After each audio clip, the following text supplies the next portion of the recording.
ሰላም ጤና ይስጥልን ውድ የአሮማ ሚዲያ ቤተሰቦቻችን፣ የሰዓቱን ዜናዎች እንደሚከተለው እናቀርባለን። አብራችሁን ቆዩ። እስራኤል ለሶማሌላንድ የሰጠችውን እውቅና ሉዓላዊነት የሚጥስ ነው ስትል ኢራን አወገዘች። የሶማሊያ የግዛት አንድነትና ክብር ላይ የተቃጣ ከዓለም አቀፍ ሕግ ጋር የሚጣረስ መሆኑን ቴህራን ገልጻለች። የምስራቅ አፍሪካና የቀይ ባህር ቀጠናን ለማናወጥና እንዳይረጋጋ ለማድረግ ያለመ ነው ያለችው ኢራን ከአፍሪካ ህብረትና ከሙስሊም ሀገራት ህብረት ጎን በመቆም እንደምታወግዝም አስታውቃለች።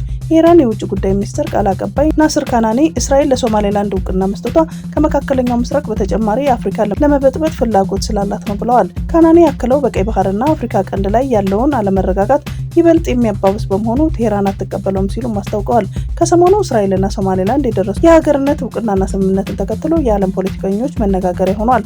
የሀርጌሳ ነዋሪዎች ከእስራኤል ጋር የተደረገውን ስምምነት አስመልክተው ደስታቸውን ሲገልጹ በርካታ ሀገራት እየተቃወሙ ይገኛሉ። ተመድም አስቸኳይ ስብሰባ መጥራቱን ውሳኔው እንዲካረር እያደረገው እንደሚገኝም በርካታ መገናኛ ብዙሃን እየዘገቡ ነው።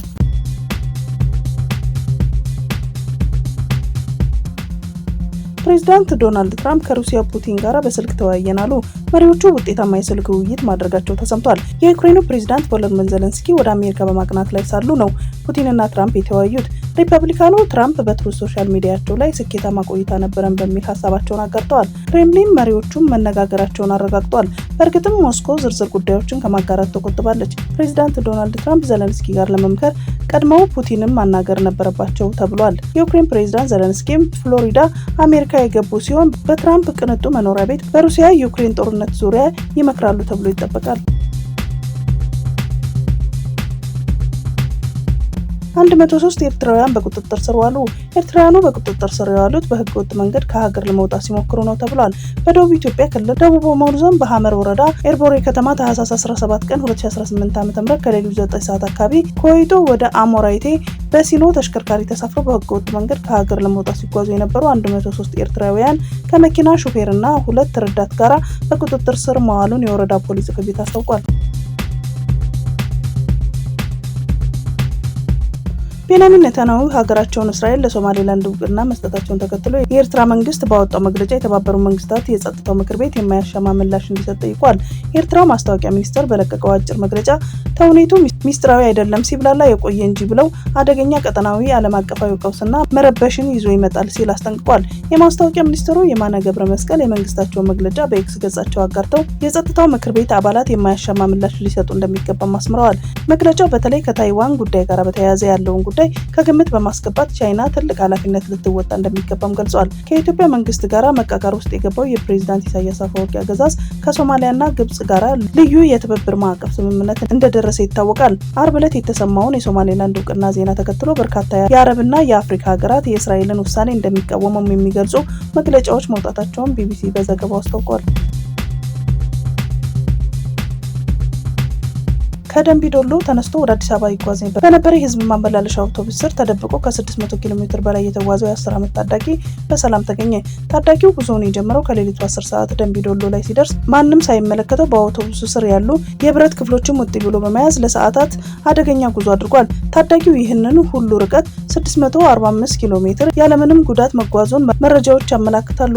አውቶቡሱ ሆለት አካባቢ ሲደርስ ከታችኛው ክፍል የሚወጣ እንግዳ ድምጽ የሰሙ ተሳፋሪዎች ለሹፌሩ ጥቆማ ይሰጣሉ።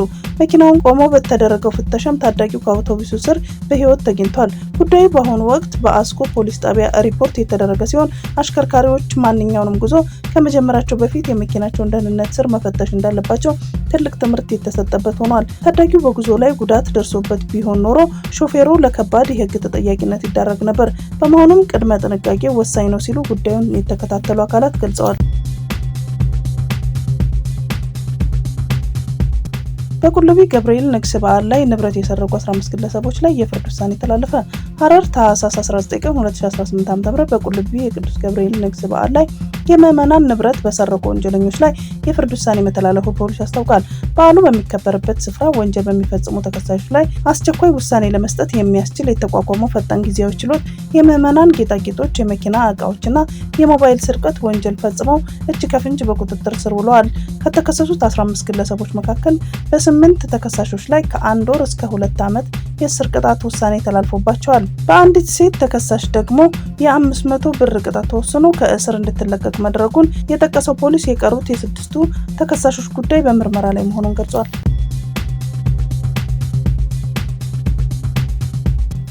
የአፍሪካ ህብረት ኮሚሽን ሊቀመንበር ለሶማሌላንድ የሚሰጥ ማንኛውንም እውቅና እንደማይቀበሉ አስታወቁ። የአፍሪካ ህብረት ኮሚሽን ሊቀመንበር መሐመድ አሊ ዩሱፍ ከሶማሊያ ጋር በተያያዘ እንደ ገለልተኛ አካል እውቅና ለመስጠት የታለመ ማንኛውንም ተነሳሽነት ወይም እርምጃ አጥብቀው እንደሚቃወሙ ገልጸዋል። በሶማሌላንድ የሶማሊያ ፌዴራላዊ ሪፐብሊክ ዋና አካል ሆና ትቀጥላለች። የሶማሊያን አንድነት፣ ሉዓላዊነትና የግዛት አንድነት ለማዳከም የሚደረግ ማንኛውንም ሙከራ ከአፍሪካ ህብረት መሰረታዊ መርሆዎች ጋር የሚቃረን ሲሆን በአህጉሪቱ ውስጥ ለሰላምና ለመረጋጋት ሰፊ አሉታዊ አንድምታ ያለው አደጋ ያስከትላል ብለዋል። የሶማሌላንድ ፓርላማ የእስራኤል እውቅናን በሙሉ ድምጽ አጸደቀ። የሶማሌላንድ ተወካይ ምክር ቤት ባካሄደው ስብሰባ እስራኤል እንደ ሀገር የሰጠችውን እውቅና አጽድቋል። ፓርላማው ይህንን በተመለከተ ባወጣው መግለጫ የእስራኤል እውቅና በድፍረትና በምህረት ላይ የተመሰረተ እርምጃ ነው ያለው ሲሆን ሶማሌላንድ ለረጅም ጊዜ ስትፈልገው ለነበረው ዓለም አቀፍ እውቅና በር የሚከፍት መሆኑን አስረድቷል። የእስራኤል ውሳኔ የሶማሌላንድ ሕዝብ ፍላጎት ህጋዊነት የሚያጠናክር ነው ያለው የፓርላማው መግለጫ ጨምሮ እስራኤል ራስን ማስተዳደርና ነጻነት የሚፈልጉ ህዝቦችን መብት በማክበር ረገድ ያላትን ቁርጠኝነት እንደሚያንጸባርቅ አስረድቷል። እስራኤል እንዲህ አይነት ውሳኔ ላይ ስትደርስ ይህ የመጀመሪያው አለመሆኑን ጠቅሶም ሶማሌላንድ ከሶማሊያ ጋራ ከመዋሃዷ በፊት በነበራት አጭር የነጻነት ወቅት በጁን ወር 1960 በተመሳሳይ ለሶማሌላንድ እውቅና መስጠቷን አውስቷል። ፓርላማው ጨምሮ ዓለም አቀፍ ተቋማትና ሀገራት የእስራኤልን ፈለግ ተከትለው ከሶማሌላንድ እውቅና እንዲሰጡ ጥሪ አቅርቧል። ፓርላማው ለእስራኤል እርምጃ ትልቅ ድጋፍ ቢሰጥም የአፍሪካ ህብረት፣ የአውሮፓ ህብረት፣ የአረብ ሊግና ሌሎች አካላትና ሀገራት ውሳኔውን ተቃውሞ መግለጫ ማውጣታቸው ይታወሳል። የጉምሩክ ኮሚሽን ከታህሳስ 10 ቀን እስከ ታህሳስ 16 ቀን 2018 ዓ.ም ባደረገው ክትትል 380 ሚሊዮን ብር የገቢ የኮንትሮባንድ እቃዎችና 8 ሚሊዮን ብር የወጪ በድምሩ 388 ሚሊዮን ብር ግምታዊ ዋጋ ያላቸው የኮንትሮባንድ እቃዎች በተለያዩ ቅርንጫፍ ጽህፈት ቤቶች ተይዘዋል። በቁጥጥር ስር ከዋሉት የኮንትሮባንድ እቃዎች መካከል አዳዲስና ለባሽ ጨርቆች፣ ኤሌክትሮኒክስ፣ ቡና፣ ጥራጥሬ፣ የተሽከርካሪ መለዋወጫ፣ የመዋቢያ እቃ፣ ጫት፣ አደንዛዥ እጾች፣ መድኃኒት፣ ማዕድናት፣ የቁም እንስሳትና የውጭ ሀገር ገንዘቦች ይገኙበታል። በተጠቀሰው የጊዜ ገደብ የገቢና የወጪ ኮንትሮባንድ በመቆጣጠር አዋሽ፣ ጅጅጋና ሐዋሳ ጉምሩክ ቅርንጫፍ ጽህፈት ቤቶች ቀዳሚ ስፍራ ሲይዙ በቅደም ተከተላቸው 166 ሚሊዮን ብር፣ 57 ሚሊዮን ብርና 50 ሚሊዮን ብር ግምታዊ ዋጋ ያላቸው የኮንትሮባንድ እቃዎች መያዝ ችለዋል። የኮንትሮባንድ እቃዎቹ በጉምሩክ ኮሚሽን ሰራተኞች፣ በፌዴራል ፖሊስ፣ በክልል ፖሊስ አባላትና ህብረተሰቡ ባደረጉት የጋራ ጥረት በፍተሻ በጥቆማና በበረራ የተያዙ ሲሆን የኮንትሮባንድ እቃዎች ሲዘዋወሩ የተገኙ 17 ተጠርጣሪዎችና 16 ተሽከርካሪዎችን በቁጥጥር ስር ውለዋል። የትግራይ ክልል ጊዜያዊ አስተዳደር በጦር ወቅት ተወስዳ የነበረችውን የብፁዕ አባታችን መገልገያ መኪና ለሰሜን ወሎ ሀገረ ስብከት መልሶ አስረከበ። የትግራይ ክልል ጊዜያዊ አስተዳደር የሰሜን ወሎ መንበረ ጵጵስና ሀገረ ስብከት ንብረት የሆነችውንና ለአባቶች መንፈሳዊ፣ ማህበራዊና አስተዳደራዊ ስራ ተመድባ አገልግሎት ስትሰጥ የነበረ ቶዮታ ፕራዶ መኪና ለሀገረ ስብከቱ መልሶ አስረክቧል። ተሽከርካሪው ከ2013 እስከ 2014 ዓ.ም በነበረ የእርስ በርስ ጦርነት ወቅት በትግራይ ኃይሎች ተወስዳ የነበረችውን ቢሆንም ጊዜያዊ አስተዳደሩ በእርቅ አሰባሳቢነትና አስተዋይነት በሰጠው የበሰለ አመራርና ውሳኔ ለሀገረ ስብከቱ አስረክቧል። ከትግራይ ክልል ጊዜያዊ አስተዳደር ተረክበው ያመጡት የሀገረ ስብከቱ ልዑካንም ለብፁዓን አበው ሊቃነ ጳጳሳት የመኪናውን ቁልፍ አስረክበዋል። ብፁዕ አቡነ ቄርሎስና ብፁዕ አቡነ ኤርሚያስ የሀገረ ስብከቱ ሊቃነ ጳጳሳት የክልሉ ጊዜያዊ አስተዳደር ለቤተ ክርስቲያን ክብር በመስጠትና የቤተ ክርስቲያን ሁለንተናዊ አገልግሎት እንዳይስተጓጎል በማሰብ ለሰጠው በጎነት የተሞላበት አዎንታዊ ምላሽና ውሳኔ አመስግነዋል። የተሽከርካሪው መመለስ ለአማራና ለትግራይ ሕዝብ የእርስ በርስ መልካም ግንኙነት በር የሚከፍት ትልቅ ትርጉም ያለው መሆኑን ብፁዕ አበው ተናግረዋል።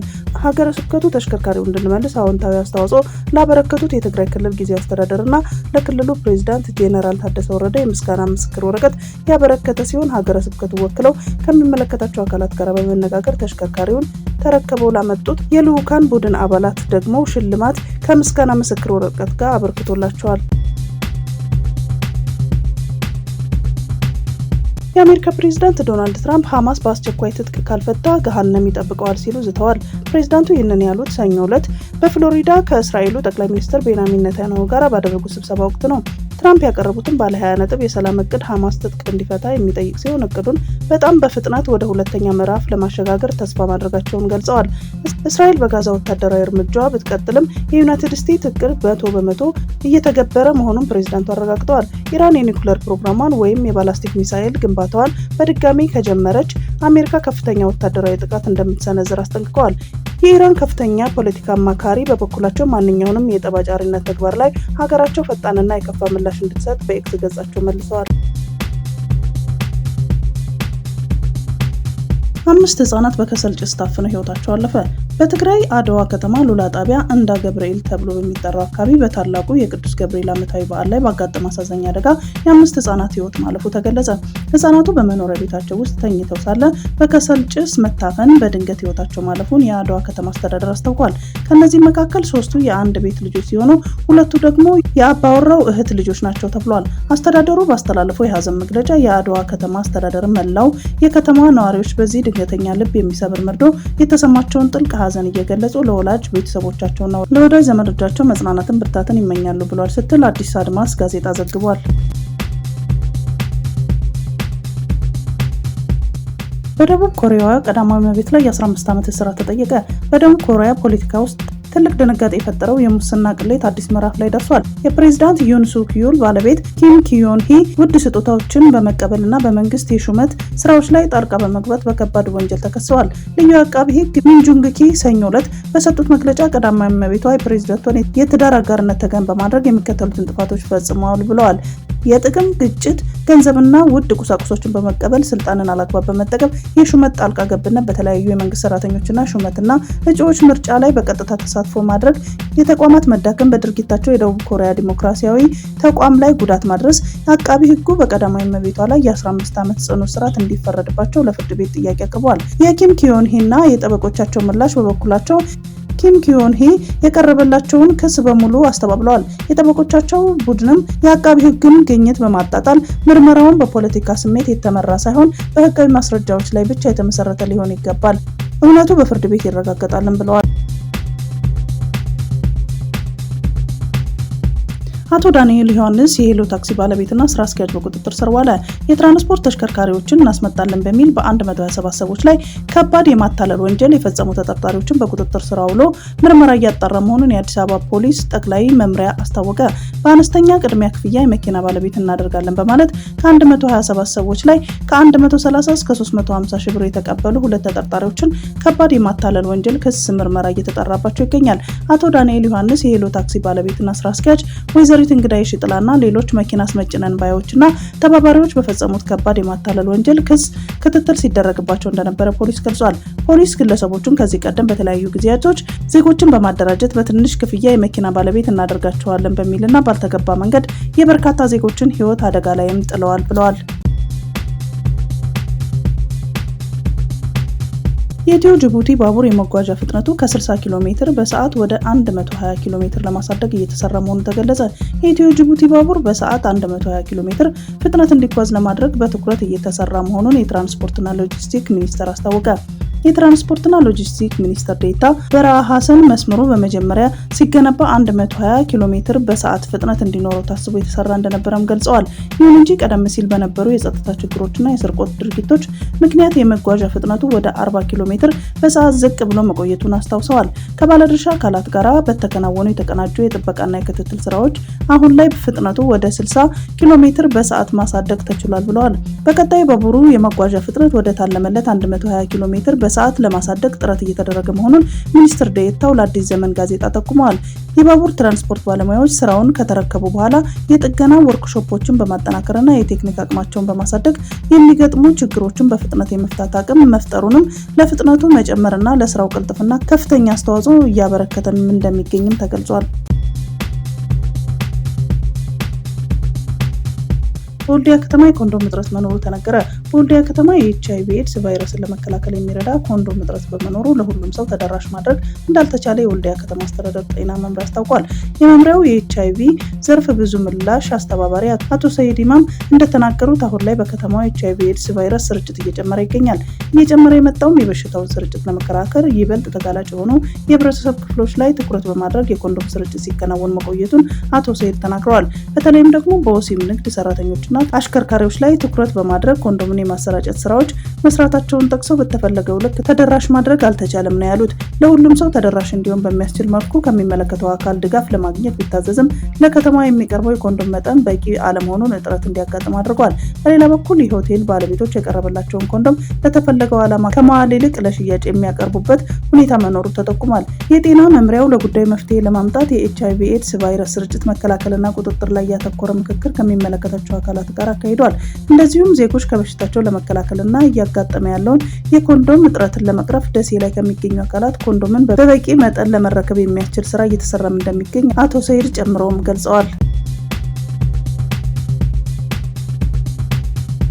ታዋቂው ቦክሰኛ ከመኪና አደጋ ለጥቂት ከሞት ተረፈ። ብሪታንያው የከባድ ሚዛን ቦክሰኛ አንቶኒ ጆሹዋ ናይጄሪያ ውስጥ በተከሰተ የመኪና ግጭት አደጋ ነው ከፍተኛ ጉዳት የደረሰበት። አደጋው የደረሰው ከሌጎስ እስከ ኢባዳን በሚወስደው የፍጥነት መንገድ መከሰቱን የኦጉን ስቴት ፖሊስ አዛዥ ገልጸዋል። በተከሰተው የመኪና ግጭቶች አደጋ የሁለት ሰዎች ሕይወት ማለፉ ተገልጿል። አንቶኒ ጆሹዋ በቅርቡ ከታዋቂ ዩቲዩበር ጄክ ፓል ጋር ያደረገውን የቡጢ ፊልማ በዝረራ ማሸነፉ ይታወቃል። ኢትዮ ቴሌኮም ታሪፉ ላይ ጭማሪ ማድረጉን አስታወቀ። ኢትዮ ቴሌኮም የካፒታል ወጪዎችን ለመሸፈን የግድ የታሪፍ ማሻሻያ ለማድረግ ተገድጃለሁ ብሏል። ኢትዮ ቴሌኮም ምን ያህል የዋጋ ማሻሻያ እንደጨመረ ያለው ነገር የለም። ሳፋሪኮም ኢትዮጵያ ሰሞኑን የ80% ታሪፍ ጭማሪ ማድረጉ ይታወሳል። የዩክሬን ጦር በሩሲያ ፕሬዝዳንት ቭላዲሚር ፑቲን የመንግስት መኖሪያ ላይ ከ90 በላይ የካሚካዜ ድሮኖች በመተኮስ ጥቃት መፈጸሙ ተከትሎ የአሜሪካ ፕሬዝዳንት ዶናልድ ትራምፕ በዜናው መደናገጣቸው የክሬምሊን የውጭ ጉዳይ አማካሪ ዩሪ ኢሻኮቭ ገለጹ። አማካሪው ለሩሲያ መገናኛ ብዙሃን እንደተናገሩ ሰኞ ፕሬዝዳንት ፑቲን እና ፕሬዝዳንት ትራምፕ መካከል የስልክ ውይይት ተደርጎ ነበር። ትራምፕ በውይይቱ ወቅት ስለ ጥቃቱ ሲሰሙ ኪየቭ እንዲህ ያለ እብደት ትፈጽማለች ብዬ ገምቼ አላውቅም በማለት መደናገጣቸውንና መቆጣታቸውን ኢሻኮቭ ተናግረዋል። ሞስኮ ዛሬ ባወጣቸው መግለጫ ዩክሬን በኖቭጎሮድ ክልል በሚገኝ የፑቲን መኖሪያ ላይ 91 ድሮኖች በማዝመት ጥቃት መፈጸሟን አስታውቋል። የሩሲያ ወገን እንዲህ አይነት የኃላፊነት የጎደለው ድርጊት ያለ አጸፋ መልስ እንደማይታለፍ ግልጽ አድርጓል ያሉት ኡሻኮቭ አሜሪካውያን ይህንን የሩሲያ አቋም በትክክል ሊረዱት እንደሚገባ አሳስበዋል። ክሬምሊን አክሎሉ ይህንን ጥቃት ተከትሎ ሩሲያ ከዚህ ቀደም በሰላም ንግግሮች ዙሪያ የደረሰባቸው ስምምነቶችና አቋሞች እንደምትከልስ አስጠንቅቀዋል። በሌላ በኩል የዩክሬን ፕሬዝዳንት ቮሎዲሚር ዜሌንስኪ ክሱን አስተባብለዋል። ፕሬዝዳንቱ እንዳሉት ሞስኮ በፑቲን መኖሪያ ላይ ጥቃት ተፈጽሟል የምትለው በአሜሪካና በዩክሬን መካከል እየታየ ያለውን የዲፕሎማሲ እድገት ለማጨናገፍና በኪየቭ የመንግስት ተቋማት ላይ ጥቃት ለመሰንዘር ሰበብ ለመፍጠር ነው ሲሉ ተከራክረዋል። የአዲስ አበባ ከተማ አስተዳደር የአሽከርካሪና ተሽከርካሪ ፈቃድ ቁጥጥር ባለስልጣን የተሟላ የተሽከርካሪ መሰረታዊ ሰነዶችን አሟልተው ሳያስረክቡ የተሽከርካሪ ገዢዎችን ወደ ተቋሙ የሚልኩ እንዲሁም ጉዳይ አስፈጻሚ በመመደብ በተገልጋይ ተጨማሪ ክፍያን የሚቀበሉ አስመጪዎችን ከአሁን በኋላ በተቋሙ አገልግሎት እንዳያገኙ አገደ። ሁሉም የተሽከርካሪ አስመጪዎች ለገዢዎች የተሟላ የተሽከርካሪ መሰረታዊ ሰነዶችን በመስጠት ገዢዎች ወደ ተቋማቸው አምጥተው ያለ እናንተ ጉዳይ አስፈጻሚ ያለ እንግልትና ውጣ ውረድ ቀልጣፋ አገልግሎት ማግኘት እንደሚችሉ መረጃ እንድትሰጡ ሲል በጥብቅ አሳስበዋል።